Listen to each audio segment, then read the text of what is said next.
so much. I love you so much. I love you so much. I love you so much. Hello, all you positive heads out there. Thanks for tuning your beautiful brainwaves into another episode of the Positive Head Podcast, where we are firmly convinced that creating success and happiness is rooted in understanding the ultimate nature of reality and the fact that as human beings, we are all immensely powerful fractals of the one and only source consciousness, which creates and animates all things. Now, of course, understanding this powerful truth is one thing. Applying this incredibly empowering wisdom to everyday life, well, that's another, which is exactly why we provide you with a fresh serving of soul food for thought 5 days a week to help constantly remind you of what matters most. You are it. And I'm your host, Brandon Beecham. I'm the reflection and extension of you who will be here each Wednesday interviewing a different consciousness changemaker. And on the other 4 weekdays, leading the way to ensure that your perspective is consistently expanded, your vibration is constantly elevated, and your heart is overflowing and full. And you guys have heard me say that if I ever run ads on the show, it will only be with a company that I fully support because I believe their intention is to make a positive difference in the world. Well, I'm pleased to announce that day has arrived and that this episode of the Positive Head Podcast is being brought to you thanks to the support of Gaia. If you're not familiar, Gaia is the go-to source for streaming consciousness content online. And you can sign up for your first month for only 99 cents at gaia.com/positivehead. That's spelled GAIA.com/positivehead. Check it out.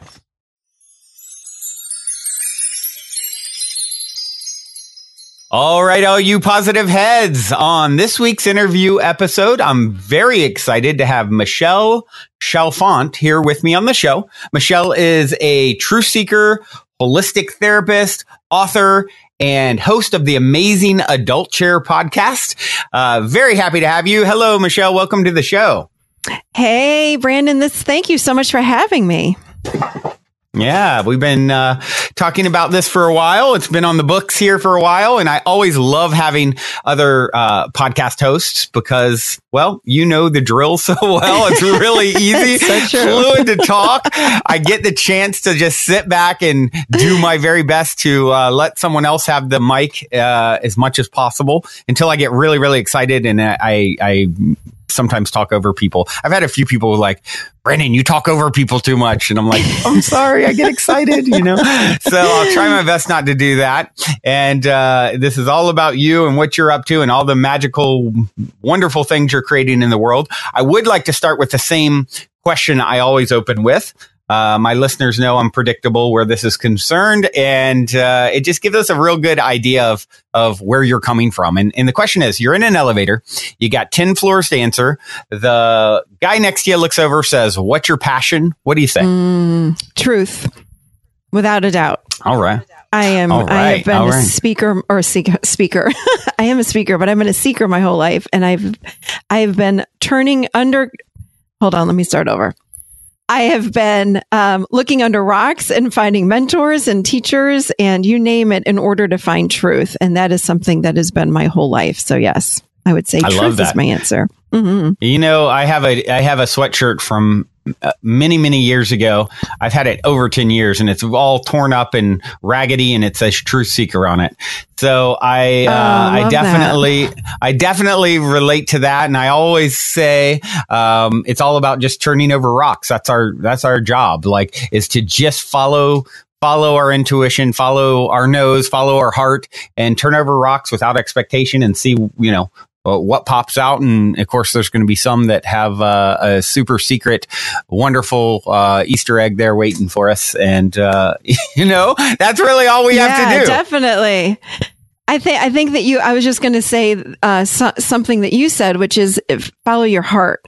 And I find that when we speak and find truth, it resonates. There's something deep inside of us and it's like striking a chord and it feels so right and so true. We know that it's truth, where sometimes we'll hear something else and it'll be like, no, that's not right. That's not exactly right. So we have to keep looking and seeking. So yeah, how does it feel in the heart space? Absolutely. Yeah. I always, that's a big one for, I think, a lot of us, especially those of us who are very analytical and cerebral, is learning to move from the head into the heart space. And I even, someone showed me an exercise a couple years ago that I just absolutely love, just literally taking the energy, we have so much energy in our heads, right? I mean, everyone thinks of themselves as living, out of your eyes, in your brain kind of thing. That's where I reside. But really, your soul extends way beyond the body, actually.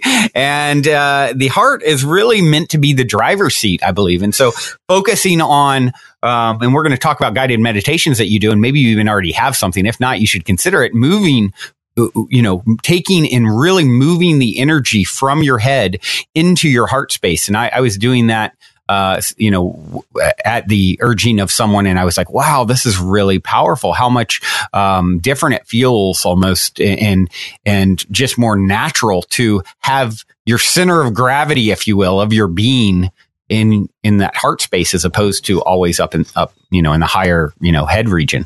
Yeah. And I think that, that one thing that's really helpful for people, because we do live in a society where people say, what do you think?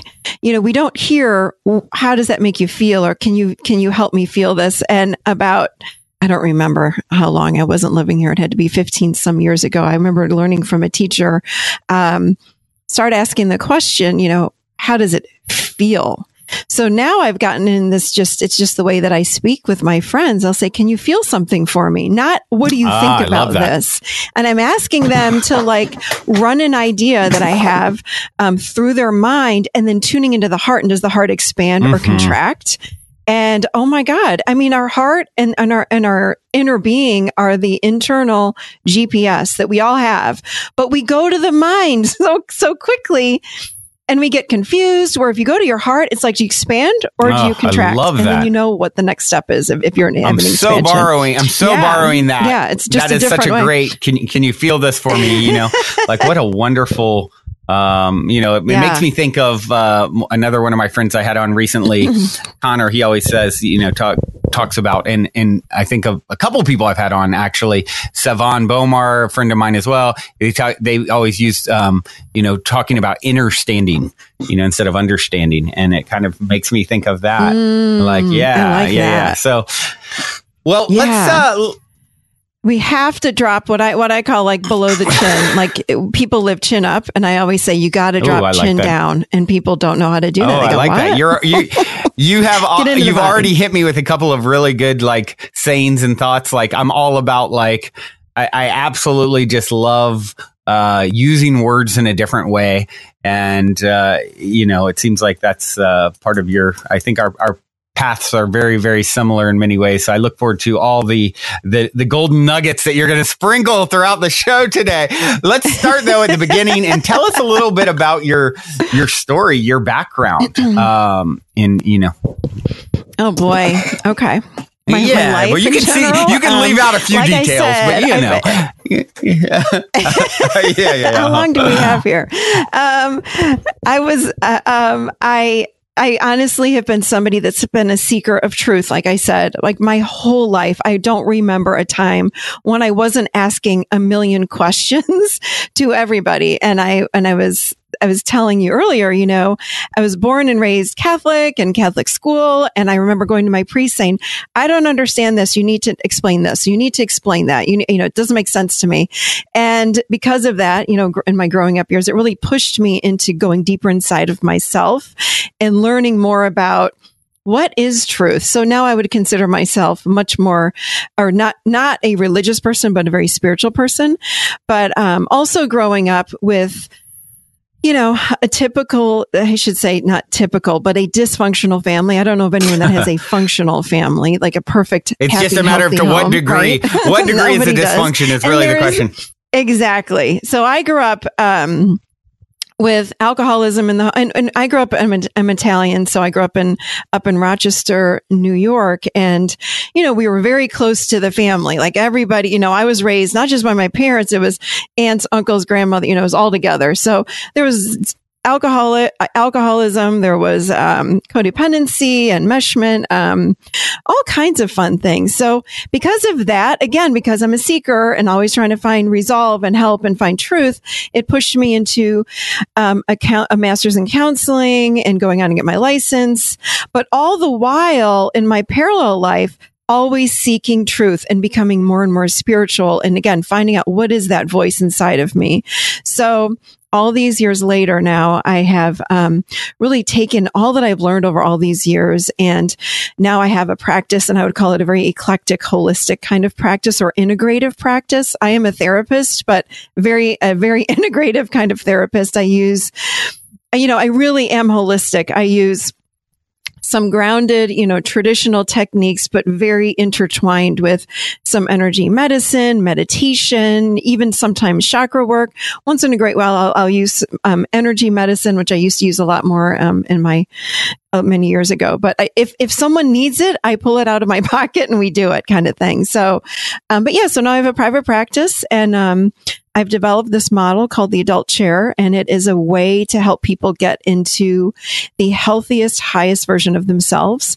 And that's what the whole podcast is around. And like you just said, I do have guided meditations, and I offer classes, and I'm building a online class right now to teach people. It's a really easy, user-friendly tool or model that helps people get unstuck, that helps people with if they have codependency or depression or anxiety or any of these common things that most of us have, or many of us have, I should say, growing up. What do you do with it? And that's what this model is all about. And it's really easy to use. Most people say my podcast is like free counseling, and it is, because I go on there and I talk about this. This is how you do this, and I break it down so it's really easy to understand and then to apply. So that's pretty much what I do now. And I'm writing. I have the free ebook, but of course I have a bigger book that's coming out too. It's all happening in 2018, Brandon. It's a very, very busy year for me. So, yep. That's what I do. It is a big year. I think it's a big year in general. All of that sounds amazing. And of course, we're going to dive in, and I want to learn more about the Adult Chair, but, in the model itself. And, but yeah, I feel like it's a big year for like the world. I had a numerology, a show where we talked about, the fact that it's an 11 year, and, which is a master number. And it feels like there's just so much bubbling up, and the world is changing quickly. And so many people are coming online, spiritually speaking, and having these awakenings and, incredible, sometimes mystical experiences, and, tapping into other dimensions. It's like there's just a lot happening. And so it's going to be a ride. That's for sure. Because as we record, we're still in January. I agree. One of the first shows that I did, for anyone who's listening, like July. I know, right? One of the first shows I did something I don't normally do, but I had an astrologer that I use on for the first show of the year, just to kind of let us know, like, what the heck's going on in 2018? Because 2017 was a hard year for so many of us. And she even said, this is a much lighter year. Get ready. As you probably heard on your show, it's just, so I'm very looking forward to 2018. But 2017, thank God, is over. Yeah, I think it was a trying one for a lot of people. So it brought up a lot of our shadow stuff and our triggers and things that were in the unconscious that we didn't want to look at, but we had to look at it. And this year is much lighter. Thank goodness. Well, let's talk a little bit. Let's dive into the Adult Chair and your show, and what you touched on a little bit. What exactly is the model? And can you give us the best version you can, at least over the show? Yeah. Well, again, it's a model of transformation, and it takes people from wherever they are to help them then to get in their what I call the Adult Chair, which is, again, the healthiest, highest version of themselves. And when I use the word highest, it means conscious. So the model is based on 3 chairs, and we start out with a child chair, and everyone starts here from age 0 to 6. This is when we learn all about true feelings, true emotions or feelings, creativity, spontaneity. Our passion is here, vulnerability, intimacy, creativity, all of these things.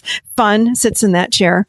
And then around the age of 6 or 7 is when the ego really comes a lot stronger online. And we stop living in the moment like we're doing in the child. And then we move into this place because of the ego, which is the seat of the survivor.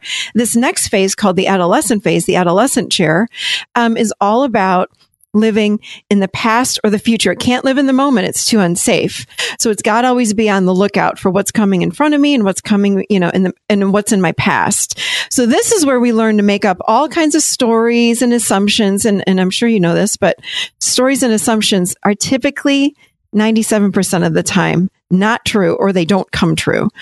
So, but we live in this place of thought, and the mind is trying to keep us safe, keep us safe, keep us safe. So this is the chair that we sit in from about the age of 7 to post-adolescent phase, which is about 25. And here we learn, again, living in past and future, story and assumption. This is where codependency would form, addictions sit here, the controller, the pessimist, the critic, all of these parts of us. It's the seat of the survivor. So this is where we learn to put masks on to become someone else that's more likable and lovable. We become not ourselves. Mm-hmm. As children, we're so pure and we come in and we're innocent. And then we go into the 6 or 7 until about 25. And, we have to go through middle school in this phase. And it's like, oh, you don't like me, so maybe if I become this person, then you'll like me. And we start moving away from our true self during this whole phase.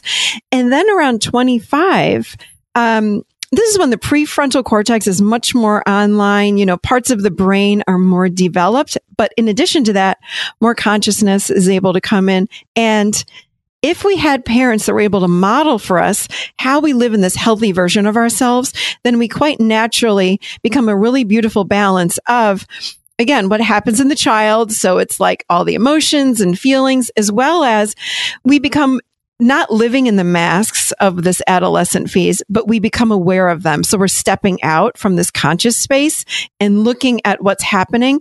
But then we choose from this really high, healthy place called our healthy adult, and that's living in your adult chair. So again, unfortunately, most of us don't have these parents or caregivers that teach us how to do that and model for us how to live in this healthy version of ourselves. So we get stuck, emotionally speaking, living from this adolescent chair. And even though we're physically growing, we get stuck in this adolescent chair. So the goal of the model is, how do I then live in my adult chair? So that's where all these tools come in. We identify where we are, and then we go, okay, so how do we then move into the adult chair? And it's very energy based. So I actually have 3 chairs in my office. I have a little chair, the little child chair, the adolescent, and then the adult chair. And when people sit in the chairs, they'll report back and say, there's even like a faster energy in the adolescent chair. I'm like, yeah, the energy there, when it's within us, moves really fast. But the adult is present moment. It's setting boundaries. It's consciousness. It's compassion for self and others. It's the observer of the thought. It's the part that can actually connect into the feelings and feel the feelings. It's a very high place to live. So that's our goal. That's basically the whole model in a nutshell. Wow. So what are so you sort of assess where your clients are, whoever you're dealing with, where they're at, and sort of what their hangups are, and then proceed to try and shift them to, the healthiest, greatest and greatest version of themselves, as you mentioned. Is that correct? Yeah. Well, that's what's so user-friendly about this whole model is like, I'm not shifting them. Of course, I can offer them tools. Yeah. But they identify in fact, I had a client yesterday that came in. She's like, I know I was not in my adult chair. I got in a fight with my husband and blah, blah, blah, blah, blah, blah. Okay. She goes, but this is, and then she said, but this is what I could have said, or I could have said this. And she goes, and it was blah, blah, blah. And I said, exactly. And she goes, that's my adult. I said, yes, that's the healthy part of you that would say that. So people just start learning again. Yes, I can offer the tools, but again, they're all on my podcast or they're on the website. I can offer tools, but I'm not exactly doing this quote unquote diagnosing. In fact, I don't like to diagnose people. I don't like to label people, but I have the terms like codependency or narcissism or things like that, the controller in this, in the adolescent chair because other people identify with those structures. So then they go, oh, wait a minute, I'm codependent. What do I do about that? Right. So, yeah. So yes, I certainly guide people if they're stuck, but a lot of it's so user friendly. They can find out where they are and then they learn, how do I move into my adult? And they start experiencing the energy. And you know what that's like when you live from this conscious place. And I want to share this with everybody that's hearing this. It's not this zened out in meditative state 24/7. Okay. It's like when I'm in my adult, I'm feeling all my emotions. So it's like, I may be really angry and I may set a boundary with you. So it's not this, sitting in a meditation pose all the time. It's living your life, but with presence, observing thoughts, not getting triggered by those thoughts because I'm sitting in observance. It's living with compassion for myself. It's finding my truth. It's being vulnerable. So I connect into the child part of myself where my vulnerability sits. And I say, you know what? I'm going to let this person see my true self. And I'm going to tell them what's true about me right now. And I'm scared, but I'm going to take this mask off. So it's like really living in that truth place and being brave enough to do it. And we're brave enough because we have this energy of the adult coming in. It's the higher self energy that comes down into us and helps us to be brave and helps us to be present and things like that. Wow, very cool. Does that all make sense? Yeah, it totally makes sense. Let me ask you this. What are some of the most common hang-ups, or what is let's take all the people, the thousands and thousands of people that are going to hear this broadcast. So hear this podcast. Mm-hmm. What would you say? And I know everyone's unique and on their own, trajectory and path, but what are some of the most common themes that you find that people, where they're stuck and what would you sort of do to help shift their perspective to unstick them? Is that a word? Get them unstuck. Get them unstuck. Unstickify them. Yes. Well, there are definitely some things that pop into my mind. Number one, anxiety. And people come in, they go, I'm anxious. I don't know what do I do about this? So many people come in with anxiety, and I have defined anxiety through the adult chair. To me, anxiety is a physical manifestation of unfelt emotions. Interesting. Because what's anxiety? Like when people come in and they'll say, well, I'm anxious. I don't know what to do.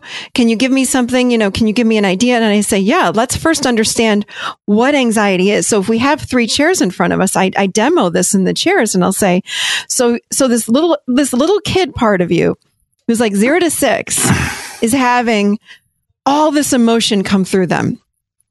And then what happens is this other part of you called the adolescent part, this egoic part, which by the way has the average emotional age of about a 12-year-old. Interesting. So if all this disturbance, is going on in the body, let's say I feel really unsafe, I feel really unloved, and it's rippling through the body. What happens is the mind comes in, which is the adolescent chair, comes in that egoic part and goes, I need to stop this. So I'm going to push it down. But there's a lot of energy, as you know, from emotion. So the emotions are rising up and the brain or the mind is pushing down that emotion. That creates tension in the body. Think about 2 cars going bumper to bumper at 150 miles an hour. Yep. Right? I mean, it's like a lot of things going on in the body. So that's where shortness of breath comes from. That's where stomach ache comes from. That's where my shoulders being tense. Because that's when I ask people, how do you know you have anxiety? They go, well, I feel it. And I say, what does it feel like? And they say, I'm jittery, tightness of throat, all it's physical. They're all physical manifestations. And then the next thing I do is I say, okay, so let's slow everything down. This is what our healthy adult would do. Let's take a slow, deep breath. Really slow. Let's take a few of those and let's bring everything down and let's get curious. Another word of our adult. Let's just get curious about what's going on inside of me. I don't need a paragraph. All that I want to know is, wow, I'm going to notice, really tune into the fact that my stomach is in knots. Okay. So be with the knots in your stomach. So with some people, all that I do, it's a lot of somatic work. So I'm sitting and I'm helping them be with their feelings in the physical body. And then they find, because energy is always in motion, they start to move. And then they might say, it's gone. Yeah, it's that fast. But we don't slow down enough to tune into our emotions or to tune into the physical manifestation in the body. So oftentimes we're just following the physical feelings in the body and it moves. And other times people come in and go, I'm just really stressed. I think my wife is going to leave me. I don't know what to do. I'm like, so what's that feel like? What's the emotion? I'm in total fear. I have loneliness coming up. Okay, can we sit with those emotions? And that person might cry. They might get angry, whatever it is. But we let those emotions come through. Boom, the anxiety is gone. I see it time and time again. I use this with myself. I grew up, I had a ton of anxiety. Like bringing awareness to it and allowing it the space to be. And it is how you get it unstuck from wherever in the body. And, I was talking to, and I brought this up very recently on the show, and a couple days ago, actually, I was talking to a friend who was getting a deep tissue massage. I think it's called Rolfing. Are you familiar with this? Yeah. And Rolfing. Very much. She was like, oh my gosh, I was shocked. All of a sudden it caused it basically jarred loose these emotions that are stuck physically in my body. And all of a sudden I want to cry and scream and all these things. And it's sort of like tapping, right? It's the same kind of emotional freedom technique. Same kind of stuff can happen. Yes. And it's such evidence that you are, trapping emotions in your body when you're feeling, negativity and anxiousness or whatever the emotion is, and how important it is to find a way to release these things, because otherwise they can, turn into something worse, right? And that's where you get a lot of your sickness and illness and diseases and things. Absolutely. Because it just festers. I agree. 100%. It just festers. It sits in the body. It's got to be released. This is what, in my opinion, again, depression is, because we're taking these emotions and this adolescent chair, I'm pushing down these emotions. In fact, I'm taking this little child chair and I'm throwing it into the basement and locking the door. I don't want to know what these emotions are. They're too painful. So that's depression. And people will come in and they'll say, I'm numb. I don't know what to do. I'm depressed. My doctor wants to put me on all these meds, which again, I'm like, if you need meds, go ahead, but can we try a few things first? And people I've worked with have come off of anxiety meds just from me working with them and feeling their emotions, doing just what I just talked to you about. Same with depression. So it's like, oh my gosh, let's try these few things first. And it's amazing what can happen if we stop going outside of ourselves for the answer and going inside. And you and I talked about that in the beginning of the show. Our inside, our heart is the GPS system. We want to go outside for that quick fix, that quick Xanax, treating the quick effect pill, instead of the cause, right? When actually, that's what our whole society is doing. Yeah, just get in touch with yourself. Yes. I think it was it Thich Nhat Hanh? Somebody said, I loved this quote. He was talking about emotions and negative emotions. And he said, and I don't remember if it was Oprah or somebody said, what do I do with them? And he said, invite them to tea. Like, I love that. Like, it's be so good with them. It's like your demons, the same thing. It's the same. Yes, I've heard the same thing. Like, sit down and invite your demons to tea. It's like, that's really, it's all energy. It's whether all you give energy. It's all energy looking to be transformed and waiting for you to deal with it. And the beautiful thing is, behind a lot of these blockages and these demons are sort of, it's like the caterpillar butterfly. It's like a demon turns into an angel. It's the lump of coal turning into a diamond. There's a gift behind it for you, waiting to be discovered behind all your challenges. And if you can approach your challenges from this knowing this perspective that it is a blessing in disguise in some way. Now you take this thing that's on its way to maybe festering and turning into a disease, and you transform it into a great gift. And what a wonderful journey to go. It's a very, very good reason to invite them to tea, I would say. that is like what you just talked about is a huge part of the adult chair model, which is you have to get to know your parts. And instead of me saying, Michelle is or, if I said to you like, oh gosh, I am lonely. It's like, I'm not lonely. There's a part of me that's lonely. So I think of us like puzzles, like maybe 100 or 1,000 piece puzzle, right? Or multifaceted, so there's a part of me that's lonely. Exactly. So what I encourage people to do, and I teach people how to do this, is you just get to know the part of you that feels lonely, or I'm not lovable, or I don't deserve, fill in the blank. So when we do that, again, we typically find it might be in the body where we feel like a knot in the stomach. Okay, well, I'm feeling like I don't feel like, let's just use this. I feel really bad, or I'm a fraud or something. Okay, what does that part look like? And we give it an image. Well, maybe it's a blob of energy, or maybe it's me when I was 8 years old. I have a part of Michelle. I always laugh. It's like I call her feral Michelle. So when I get really angry, I'll sit and I'll go, okay, wait a minute. Who's so angry? And she has actually transformed over the years. And she just comes, in the beginning she came on more, but now she doesn't come around all that much anymore. But if I get angry about something, I'll tune in and I'm like, oh, there she is. It's feral Michelle. Who's the guy, who she reminds me of? Who's the guy from Lord of the Rings that lived by Gollum? the river? The guy with the ring. The guy that's like, yes. Oh my gosh, you're Gollum. Like she's like, yes. So she's precious. like tattered and torn clothing. No, like she's all dirty. She's crying. She's screaming. She swears at me all the time. And she's like 12. Wow. So I'll talk to her and I just stand from my adult and I just get an image of her coming toward me. I'm like, hey, what's going on? And she'll be like, this fucking guy. Yeah, sure. Can I say that? Sorry, I swore. This effing guy, blah, blah, blah, blah, blah. And he said this. And I just stand there from my healthy adult place, my mature Michelle place. And I'll say, tell me more. And I want to know everything that part is feeling and thinking. And I hear it all. And that's where the transformation starts to happen. Just feeling heard is the greatest gift we can give to any part of ourselves or any other human being for that matter.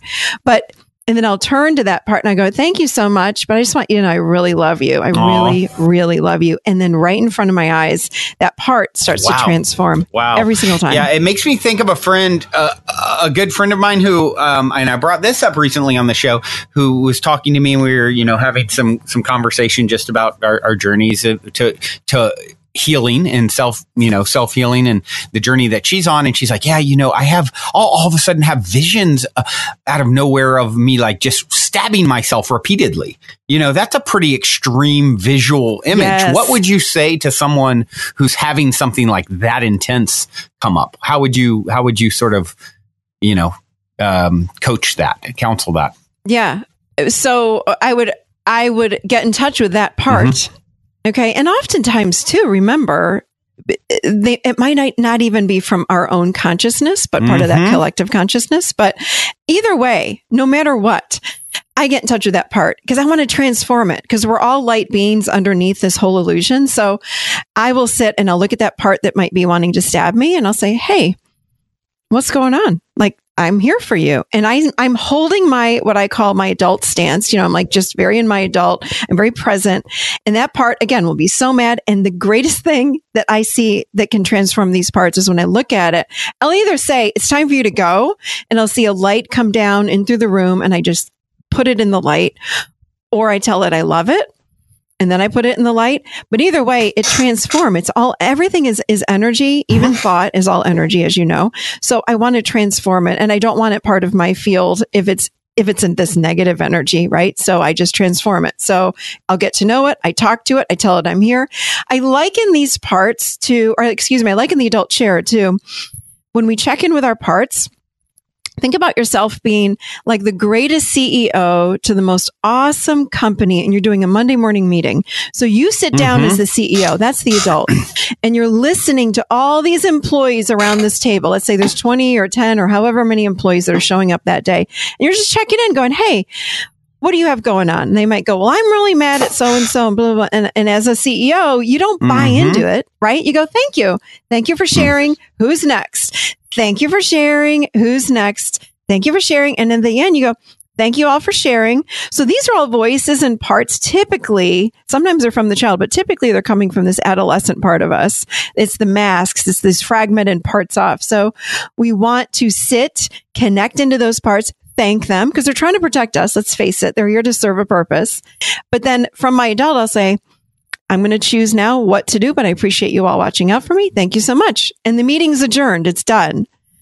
So it's checking in with all these parts, is learning how to listen really, really well. And again, we would rather take a quick pill, have a glass of wine, eat some food in order not to hear what these parts are saying. And this is great, by the way, for ruminating thoughts too.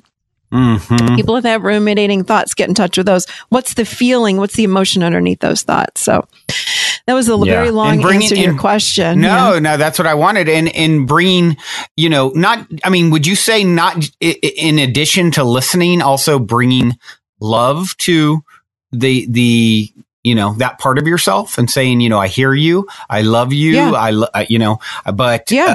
this isn't something, do you have any self-talk of sort of shifting perspective, or is it just hearing and bringing love and holding space? It's typically bringing love and holding space. If there's something that seems really off to me, and this does not happen very much, but sometimes there's some like really negative, dark energy in someone and they're coming in, or like one part of them, not all of them, remember, one part of them. And I'll say to them, can you feel that there's something a little bit off inside of you? Yes, I don't know what that is. I'm so angry lately. And as you know, when we're with other people or even in the grocery store, if someone's really a negative person, some of that energy can get on us, some of that energy, and then we leave the grocery store. Now I've got this other person's energy in me, and it sometimes can affect us. So once in a while, I'll feel something on somebody and I'm like, I don't think this is you, is it? And I've had people come in and say, I feel like someone else is talking to me. It's not even me. And I'm like, let's tell that part to go. So I'm not going to tell that part that I love it. I just say, you know what? Let's see the white light come down into the room.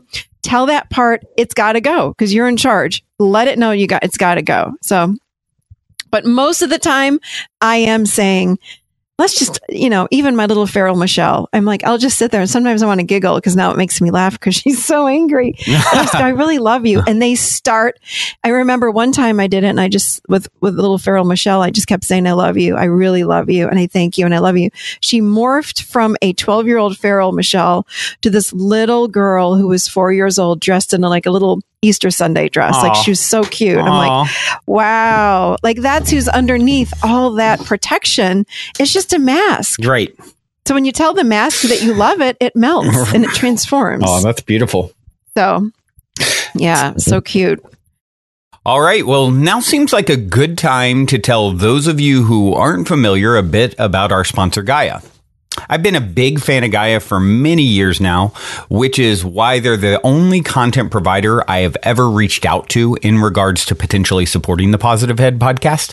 So needless to say, I'm very excited they're now supporting this show. Gaia truly is my personal go-to source for streaming consciousness content on the web. They have an incredible 7,000 plus exclusive videos covering 5,000 years of wisdom. They have a plethora of amazing content to always keep your positive head spinning.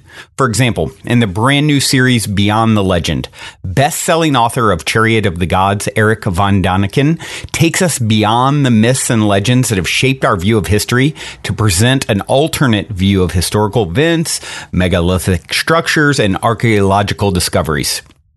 Eric's been researching this stuff for over 50 years. So if you've ever wanted to deep dive into these sorts of topics that you're just not going to find on traditional networks, Eric is doing just that on Beyond the Legend. And that's just one example of fascinating content you can find on Gaia. As you all hear me constantly say, it's a daily conscious effort to maintain an elevated vibration. And if you're looking to go deep down the rabbit hole to do so, Gaia is the best place I know of to do it, period. And you can sign up for your first month for only 99 cents at gaia.com/positive head. That's spelled GAIA.com/positive head. Check it out. So let's talk about the adult and who the adult is and where the adult comes from. And this is something that I've been talking about a lot lately is, on the show is this, aligning of ourselves with our higher self, the non-physical part of ourselves that's already been there, done that, gotten the t-shirt. It's been through this whole life. It's played out every possible timeline or version of your life that's still ahead of you.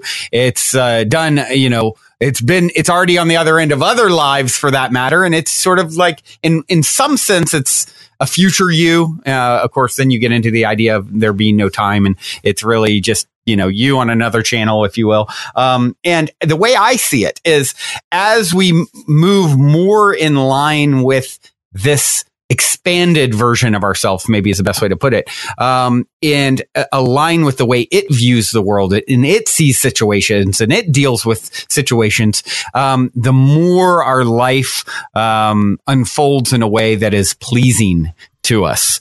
Do you resonate with those thoughts? That idea? 100%. Yeah, because when I'm in my adult and doing exactly what you're saying, I have trust. So we learn that, I really believe that we're here for experiences. Now, what happens is I think that egoic part of us judges those experiences as good or bad. But the highest version of ourself knows we're just here for experiences. We're here for contrast. And we're here for experiences. So, wait, hold on. I lost your question. No, you were on it. You're on it. So, yeah. I was on a roll, but I'm like, what the hell is the point? The point is there is no point. So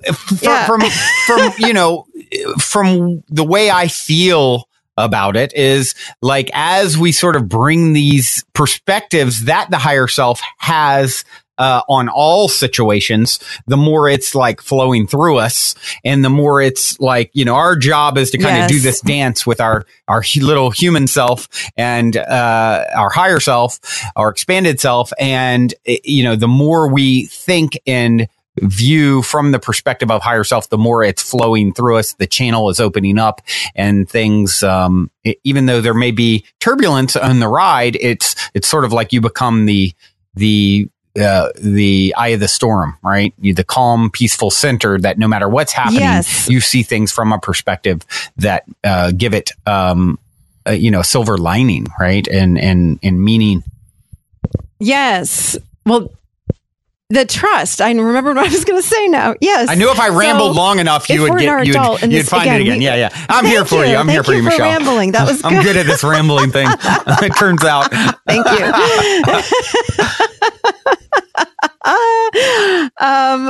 So when we're in our adult, the highest version, meaning I've got my higher self coming down through me. Then I remember, because I've got my higher self coming down through me, I'm connecting into my body, I'm connecting into my heart, that I am here for experiences. And again, the egoic part of us says, this is good and this is bad. But the higher part of us, that adult part, does not believe that. It knows I'm here for experiences, and everything leads to something else. And life really is a journey, and I'm here to experience fear. Maybe I'm here to experience regret. Maybe I'm here to experience shame. Maybe, so it's not a bad thing. I think our soul jumps up and down. It's so excited to come on in and go, yes, like, please, I want to get like a horrendous divorce and have my husband cheat on me. So then I can learn all about forgiveness. I'm going to learn how to find my true self. I'm going to feel lonely. I'm going to feel this. And the soul's like, yes, that's exactly what I want. But the ego comes in and goes, that, I can't believe in, judges. And then we get our friends to get on board and judge. And it's like, no, from this higher perspective, we know it's all divine. It's all part of the plan. It's not bad. It's an experience. It's all happening for you, not to you. Take a step back. Exactly. And we take a step back and observe it and stay. This is the big thing too. Like, are you connecting to yourself, or are you listening to the mind? Like, again, there's that inner part. Our goal and our job, I think, is to stay connected to that part. So the higher version of me and that inner heart version of me, part of me. And when I'm connecting there, I start to see through this illusion. I remember one time my husband was, he was getting all upset at me for something. And I remember looking at him And I was like, oh my God, this is happening. It's so cool. I can see right through all of this.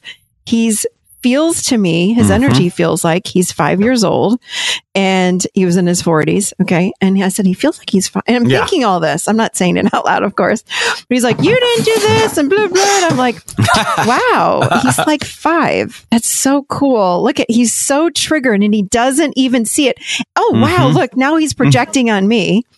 Oh, that's so cool. Look at how this is happening and unfolding. I could not have done that if I'm in my adolescence year and this ego in my defense, judging him back, doing the tango with him and getting all upset and getting this huge fight. So I just listened and I said, okay. I said, are you done? And he goes, yeah, I'm done. And I said, okay, thanks. I turned around and walked away. And I was like, that was cool because I could see right through it. And I think when we're in that space of what I call the adult or higher self or consciousness, we start to see through all this crap that we get stuck in. We can see right through it like I did. And I see it happening now with my clients. They're like, my mother has always triggered me. And a client came in the other day and I said, did you stay connected to yourself? She goes, I stayed so connected to myself. I saw my mother's passive aggressiveness. I saw her trying to blame me. She did something else with her. And then I said, wow. Yeah.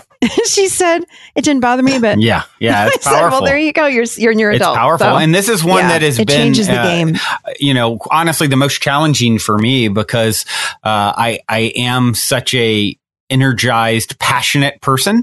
And of course, there's always two edges to every sword. So that's something that's served me greatly in my life. It serves me greatly on this show. It serves me greatly in my entrepreneurial ventures and relationships. But it can, for the longest time, and it's something I've made a lot of progress. But, when someone triggers my child, right? Or they come triggered at me and getting like instantly just like roped into that. And, and I think what I found is, a lot of in between states for me when it's like, okay, I'm aware that I'm being triggered or they're being triggered. But I'm not quite there where I don't sort of still react in a way, but it's like there's an awareness, even though I'm still maybe not being is like the way you described it. Oh, okay, cool. Are you done? Like, but really meaning that in a way that's like, you're not trying to be sarcastic or instigate them or anything like that. You truly are feeling completely disconnected energetically. And because you see it so clearly, that's at quite the state to get to. And that's one that, I still, I'm working on. And I think probably a lot of people are, but what my point is any of you guys who are sort of at those in-between states where you sort of are aware, but you're still reacting but you can see that you can see what's playing out, but you still kind of get sucked in. It's like Eckhart Tolle talks about, you're pulling the cord on the vacuum. You see it for what it is, but it's still running a little bit afterwards, because there's still some power there. So I think that's a part of it for a lot of people. Would you agree?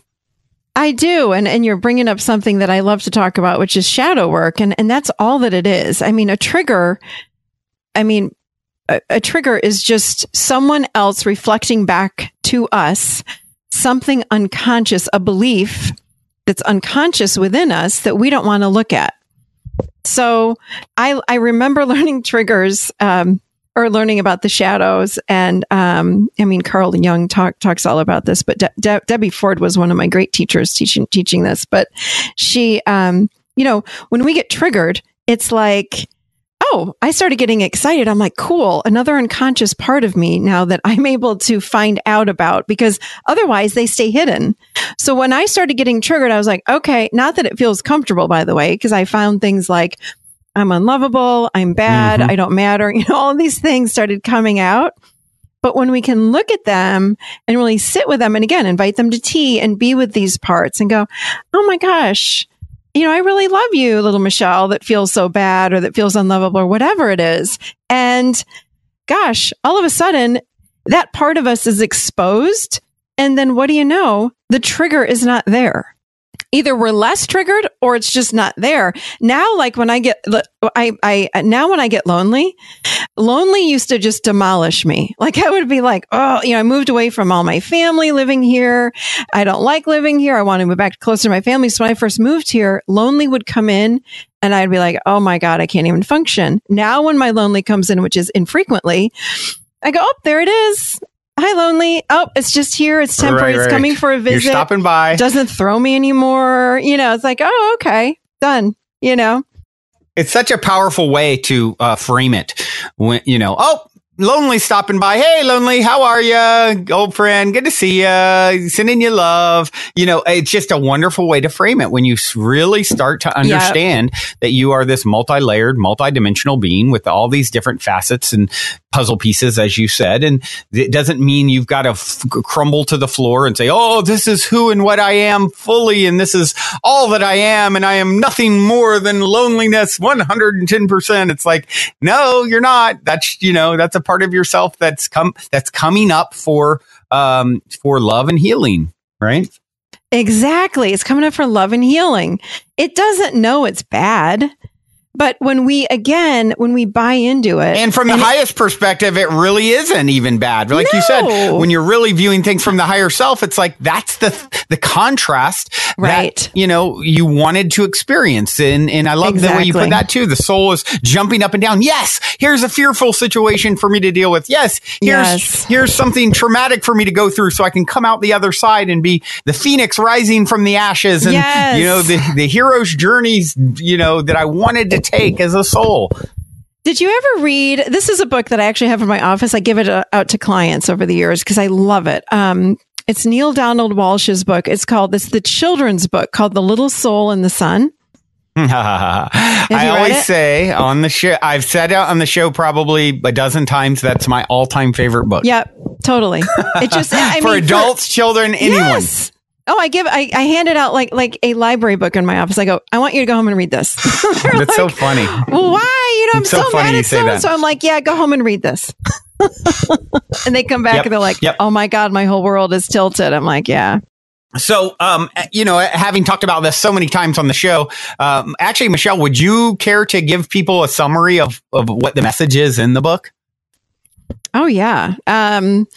It's kind of like what I was saying earlier in that we're all okay. Let me give you my example of what I think God is and what the soul is. Okay. Great. So as you know, living in the South or in Tennessee, many people come in and they talk about God, and I am not here to change anyone's mind. I'm here to offer something, and if you like it, take it or leave it.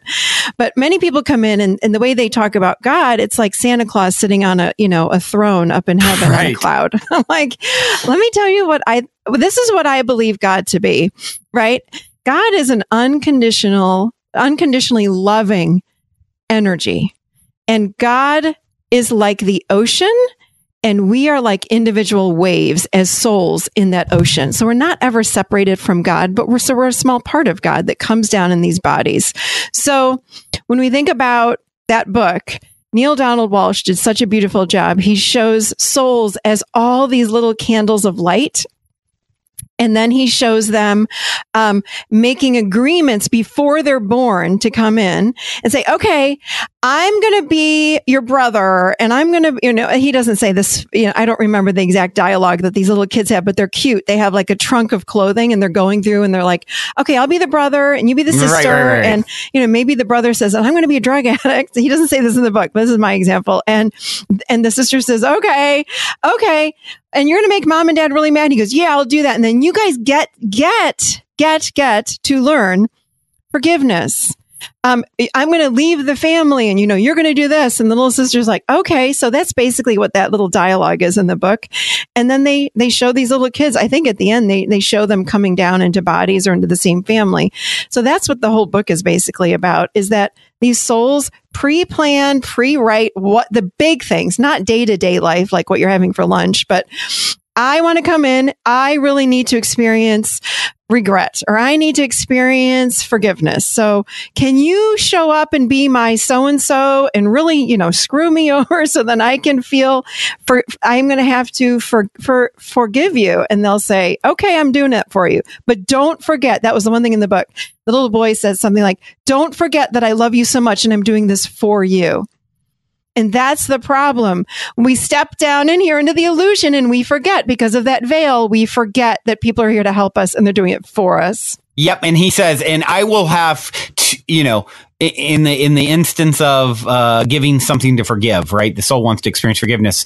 The soul that steps forward and says, I will do something, awful for you to forgive. But in the process, I will have had to lower my vibration so much and dim my light so much, I will have forgotten who and what I am. And all I ask in that moment, that I will have forgotten who and what I am, is that you remember me as I am here now. And it's such a beautiful, tear invoking way it's, written out. It's just so powerful, because that's the thing, is all of these characters playing these roles and these, in stories. And those of you who have experienced something that you feel like you've been victimized, these are souls that, love you so much. They've chosen to lose their own light and forget themselves so that they can do this thing to you, so that you can have the opportunity to rise above it and become, the phoenix out of the ashes, and love them even though they did these things. And it doesn't mean you need to mix it up with them and go and get abused or anything like that, but seeing it for what it is, that they're playing a role, they're a prop in your movie. And they signed up to do so because they love you so much, and they're experiencing pain to do it, because if they're doing something ugly, you can guarantee it's because they're hurting, right? They're here to teach us, for sure. And in meditation, this is why I love meditation. We get glimpses of this through experience. Sometimes we'll see a little movie of the veil lifting, or we have the experience of God, and then we can have a recall of, this is why I'm here. That's right. I remember now. So. Right. Yeah. It's a beautiful, beautiful thing. Now, just to switch gears just a little bit, one of the things that you talked about, you on your site, what is your site, by the way? It's MichelleChalfant.com, and that's CHALFANT. But anyone can get to it just typing in theadultchair.com. Got it. And that takes people right to the podcast. Okay, cool. On the website. So that's still the website, but it goes right to the podcast, so, I think. So you also write blogs, and I was looking at some of the blogs, and there were a couple of them that I thought were really interesting and jumped out. You also have a bunch of free guided meditations as well, correct? Yes. Yeah. I have them on my website and also on YouTube. And I do a lot for people that are going through issues with self-love or codependency. I just put one out on helping with boundaries. So I have a background also in hypnosis. So I kind of combine hypnosis into these meditations. And so it's just another way of healing for people and guiding them through and more into their adult chair energy. So they're energy based and easy to listen to. None of them are longer than 20 or 30 minutes, but I even have a really popular one. It's called the 5-minute self-love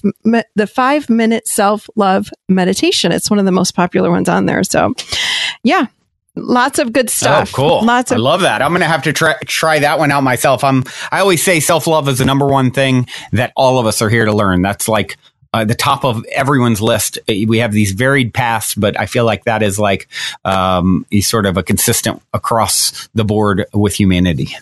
That is why I created this adult chair. That was one of the main reasons that I created it, because I grew up feeling, again, anxious, depressed. I didn't understand what was quote unquote wrong with me. I did not like myself. I had such negative thoughts. I didn't understand why I hated myself, to be honest with you. And I started looking in my 20s, and this is before there was a Google or an internet or anything like that. So I'm going to the library and trying to find books on this. And I discovered, I'm like, I just don't think I love myself. That's the problem. Like, the voices in my head hate me. So I must hate myself, is what I had concluded in my early 20s. And then I remember one time hearing on Oprah, remember when years ago when she used to have Dr. Phil on her show. And I was in a hotel room. I remember I had the TV on and I turned and Dr. Phil said something like, he was talking to some girl in the audience or on stage. I can't remember the whole thing, but he said, well, the problem is you just don't love yourself. And I stopped what I was doing. I spun around and I thought, here we go. He's going to give us the answer. And he goes, that's what you need to do. And then they went on and I said, well, how do you do it? So that I remember that day so clearly. I'm like, wow. I need to figure out how to do that. And then, 20 years later, here I am. And that was a huge part of why I created this adult chair. Because what I realize is there is no magic pill. If I had a magic pill for self-love, I'd be like a billionaire. But you know what I mean? So, but if we take these little, it's a process for sure, but you've got to have the right process. And it is about getting in touch with the parts of you that are being so mean and using things like meditation, doing things like listening to your show. It raises your vibration. So there's so many things that help us to love ourselves. And again, that's why I created the whole model, because I really want to help people do that. So anyway, that's that. Yeah, absolutely. Love that. Well, we're getting down to it here, but I do have a couple quick questions. And one of them, of course, my listeners know I love stories of synchronicity, serendipity, positive paranormal stories. So do you have anything up your sleeve like that? I have tons of examples for you. So here's one, though. That actually came to me this morning. I love when things line up. Oh, cool. I like on the spot, very fresh stories, please. Yeah, this is a real fresh one. I was thinking about this on my drive into work today, actually. How cool, really. Again, when we're conscious, we don't miss these things. And we really do realize we are so loved and so guided, but so many of us get lost and don't pay attention to the small, subtle signs that we see right in front of us. So this morning, I'd gotten up and I felt sort of like I was so connecting to my thoughts. And of course, part of our journey is learning how to become an observer of your thoughts. This is what I teach people, for God's sake. And I'm like, why? I can't stop buying into my thoughts. So of course, when we buy into our thoughts, my mood started to slide. I was like, I am feeling anxious. I'm starting to feel like really sad. Like, what's going on? Like, why am I beating up on myself in this way? And then I said to myself, okay, these are some of the tools from the adult. Again, I go, how do I help shift my energy? Because I can't stop listening to my thoughts and buying into them. And I said, okay, I think I'm just going to do some chanting, because chanting it's like mind food. I call it mind food, So if I'm chanting, the mind has something to do and there's something to pay attention to, but there's a lot of power in the words of different chants. So for me, Shiva is I love going to Shiva. So I just started chanting Om Namah Shivaya. Shiva is the destroyer of evil and the illusion and all of that. I'm like, I got to get myself out of the illusion. So for about 5 minutes, I was just walking around the house chanting Shiva. And then I got in the shower and it was so cool because I have the tile shower. So I started chanting Om, which is God, obviously. And I'm going Om. And it was so beautiful. It was vibrating in the shower. And I then could feel myself, just because of the energy of that, start to lift out. And then on the way to work, I'm like, oh, I'm going to listen to another one of your podcasts. So I pull out the podcast. I can't remember which one. It was a recent one that had Eckhart Tolle on it. Or that you had an excerpt from Eckhart Tolle and you specifically, which was so divine to me, divine intervention and divine timing, you were talking about, and again, I looked at all these shows of yours and I'm like, which one should I listen to? It wasn't the most recent. It was like, I don't remember how many back. You specifically were talking, right? You specifically were talking about thought, not paying attention to thought, stepping into consciousness. And then you had Eckhart Tolle come on. In fact, my husband called me when I was on my way to work. I'm like, I can't talk. I got to listen to Eckhart Tolle. And I hung up with him and I listened to what Eckhart Tolle said. And then I got to work and I'm like, oh my God, I'm totally back. I'm reconnected to myself, reconnected to spirit. I feel like 100%. And it happened so quickly. And I could feel when I started chanting how quickly it happened. So again, and I was like, wow. there really is a loving being out there that's here to guide me, but I've got to pay attention. Wonderful. And this is not coincidental that I picked the most perfect podcast. I listen to podcasts every morning, other people's, wonderful. And I'm like, I don't even want to listen to Brandon's again. It happens so much. It's like once you're in the flow and you realize, there is picked that one. This benevolent force that is coordinating the perfect things to come to you, and you sort of meet it halfway by playing in that way. I mean, then the amount of times that people will pick a show and it is exactly what they need. It's like, I'm actually developing an app right now where it has that as a function, like, where it will randomly serve up, from the universe, if you will, what's for you at that moment. And the thing is, if you're getting it, it is for you. It is perfectly brought to you. And that's the thing is when someone understands that and you play with that idea, then it can get really creative in the way it plays back and will mirror exactly what you're saying and they're thinking or dealing with, and it just blow your mind, right? It's amazing. Right. And it's so subtle. But if we're paying attention, boom, you will notice it. And there it is. And then we really do realize, God, there is something else out there that loves me so much, that's here for me, that wants to support me, that knows I'm stuck in this illusion. But we got to pay attention. Pay attention when your clock says 11:11 and 2:22 and 3:3. It's like, there's the universe again, letting me know everything's going to be okay. So it's a little wink. A little wink. Yeah, exactly. Well, this has been absolutely amazing. Michelle, you are amazing. What is the best way for people who want to follow your work or connect with you or come to a workshop or any of those things to do so? Through your website, I'm assuming? Yeah, I would say to go to the website, michellchalfant.com or theadultchair.com. And you can sign up for the newsletter, then you'll know when a class is coming. But I also have, I have Michelle Chalfant fan page on Facebook, but I also have, which is really cool, the Adult Chair closed group. So you go through my website to invite or to request to join. It is the most beautiful space where we share vulnerable information. People ask questions. I go in oftentimes and answer, but it's vulnerable. Like people go in and say, hey, this is going on with me. I just broke up with so-and-so, or I'm going through a divorce, or I think that, it's real vulnerable information. So you've got to be ready. A lot of people don't speak or they don't comment, but everyone watches. Yeah, they're observing. And I have people on the side, like in my clients or people who email me and go, this group is so amazing. Thank you. But, so it's a really beautiful space to find support and guidance on your path. That sounds exactly like what we have going on with I have the Positive Heads Facebook group, and it's the same exact thing. Closed group, and people are just the most amazing souls getting together and sharing and supporting one another and opening up about private things that they may not want the rest of the world Facebook land to peek in on. Yeah. And so that's so awesome that you're doing that too. I love that. I love it. We have a lot of overlap for sure. And then I just started. Which I'm learning how to do Instagram. So that's just Michelle.Chalfant. So I post like some of my family stuff, but also business stuff on there. That's kind of fun. But I just started that. So, but I'm having fun with that. I have to ask my teenage sons, like, how do I do it? But they're showing me. Yeah, no, I'm only about 6 months ahead of you with the Positive Head Instagram, but I really enjoy it too and have some help with it. And well, this has been amazing, Michelle. You are doing such amazing work, and I just appreciate you. You're such a beautiful reflection. I do have one last question I'd like to leave you with, and it's a short one, 60 seconds or less. What is the meaning of life according to Michelle Chalfant?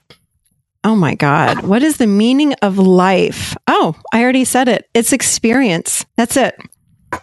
We're here to experience. 59 seconds to go. Very good. I love it. That is we're just here to experience life and learn and remember that we are living in an illusion, and the goal is to stay connected to ourselves. And to get back to that, because we lose ourselves with our mind. So the goal is to get reconnected back to ourselves, despite all of these experiences that we have. That's the goal. Below the chin. So there you go. Yes. Drop below the chin. Michelle, thank you so much. I call it chin down. Chin down. Michelle, my chin is down. My heart is open. You're amazing. You. I look forward to connecting in 3D with you at some point. Until then, journey well. Definitely. Thank you. Thanks so much for having me on. I appreciate it. Well, everyone, that concludes this week's interview episode. If you have enjoyed this positive download from our hearts and minds to yours, please take a minute, give us a rating or review on iTunes, since iTunes is the holy grail of all things podcasting. Your good reviews help us to reach more listeners. Also, we would be extremely appreciative if you would tell your friends and family about the show. Our sincere intent with the Positive Head podcast is to spread positivity to the world. Because we're selfish, quite honestly. I say that jokingly, but really only halfway joking. I'm referring to the good kind of selfish based on the knowing that we all get what we give in this life, because when we give, we're actually always giving to extensions of self, since we're all really one in the same consciousness, just in different bodies. So if you want to be a good selfish along with us by helping to spread the positivity, by all means, please proceed to shout about the Positive Head podcast from your rooftop. Otherwise, as you continue on your fabulous journey in this 3D reality, be sure to remember this. As long as you ain't dead, you're already positive ahead. Journey well, everyone, and thank you for being.